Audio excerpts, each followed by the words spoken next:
Sabe aquela sensação de ir ao mercado e a prateleira estar vazia? Ou aquela encomenda que demora uma eternidade para chegar? Pois é, isso não é só um inconveniente. Na verdade, são sintomas de que tem alguma coisa bem errada na matemática da nossa economia global. Uma falha que mostra como uma única pecinha quebrada numa corrente pode, de repente, causar um estrago gigantesco. Essa citação do Larry Summers é perfeita, né? Os modelos econômicos adoram falar sobre equilíbrio, aquele mundo ideal onde tudo se ajusta sozinho. Mas, vamos ser sinceros, quando um chip que custa centavos consegue paralisar uma indústria de trilhões, o que a gente vê com os próprios olhos conta uma história bem diferente. E, para falar a verdade, uma história bem mais assustadora. Então, como é que a gente decifra essa confusão? Bom, nesta análise a gente vai mergulhar na matemática por trás dessas rupturas. Vamos começar com o choque inicial. Depois vamos entender a diferença brutal entre os impactos de longo e de curto prazo. A gente vai ver como esses choques se espalham como um dominó, o papel de faca de dois gumes da globalização e, no final, como as cadeias de suprimentos viraram uma nova forma de poder. Ok, vamos começar indo direto ao ponto. O que, de fato, acontece quando uma dessas cadeias de suprimentos se rompe? Essa é a grande questão, a pergunta de trilhões de dólares. Como é que pode um componente que custa menos que uma bala conseguir travar indústrias inteiras? A resposta, e esse é o mais interessante, não está no preço dele. Está na própria estrutura da nossa economia hoje em dia.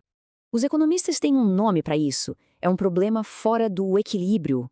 Traduzindo, aqueles modelos padrão que acham que se um fornecedor falha, outro aparece no lugar como num passe de mágica, bom, eles simplesmente não funcionam na vida real. A realidade é outra.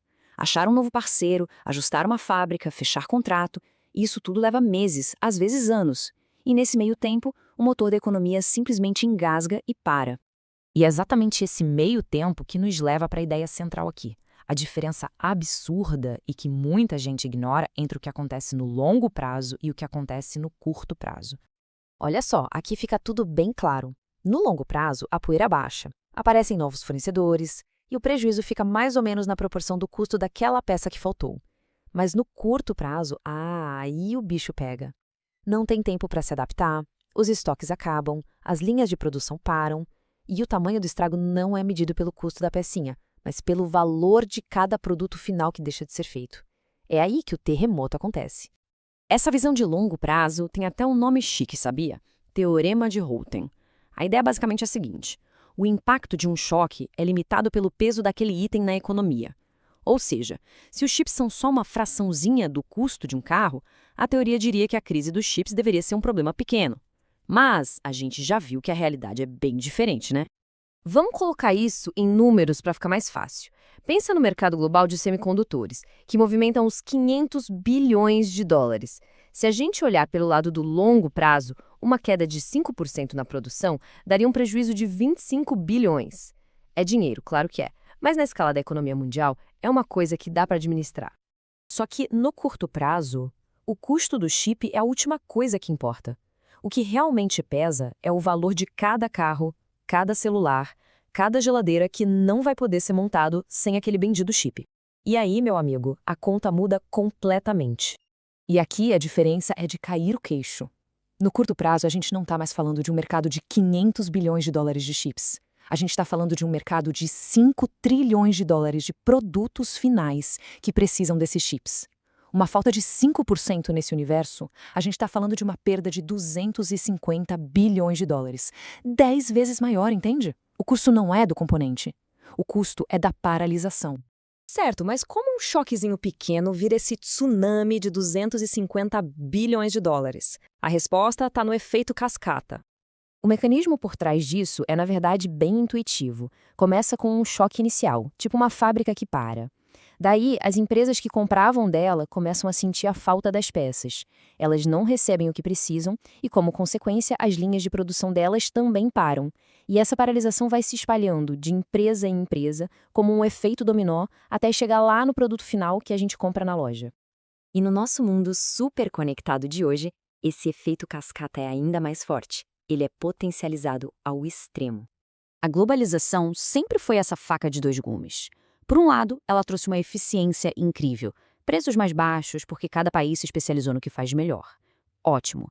Só que, por outro lado, isso criou um sistema que é extremamente frágil. A gente tem menos opções de fornecedores, o que significa que quando um elo dessa corrente quebra, o sistema todo corre perigo. E essa é a grande troca que a gente fez, talvez sem perceber. A especialização diminui a chance de uma falha acontecer em algum lugar, porque teoricamente todo mundo é muito bom no que faz. Mas, quando essa falha acontece, o impacto dela é gigantesco. Basicamente, a gente trocou resiliência por eficiência. Criamos um sistema perfeito para tempos de paz, mas que é muito, muito vulnerável numa crise. Isso tudo nos leva à última parte, que talvez seja a mais preocupante. Essas fragilidades no sistema não são só acidentes esperando para acontecer. Elas podem ser usadas como armas. Esse jeito de ver as coisas redefine o que significa poder no século XXI. Poder agora é a capacidade de causar o máximo de estrago econômico num rival, com o mínimo de prejuízo para si mesmo, simplesmente interrompendo o comércio de forma estratégica. As cadeias de suprimentos deixaram de ser só sobre economia. Elas viraram um novo campo de batalha geopolítico. Isso nos deixa com uma pergunta fundamental para pensar sobre o mundo de hoje. Afinal, quem tem o poder de verdade? O país que monta o produto final que todo mundo vê, ou aquele que controla o primeiro insubstituível elo da corrente? A matemática oculta das nossas cadeias de suprimentos parece sugerir uma resposta bem surpreendente. Talvez o poder supremo não venha mais do chão da fábrica, mas da mina, da fazenda ou daquela pequena pastilha de silício onde tudo começa.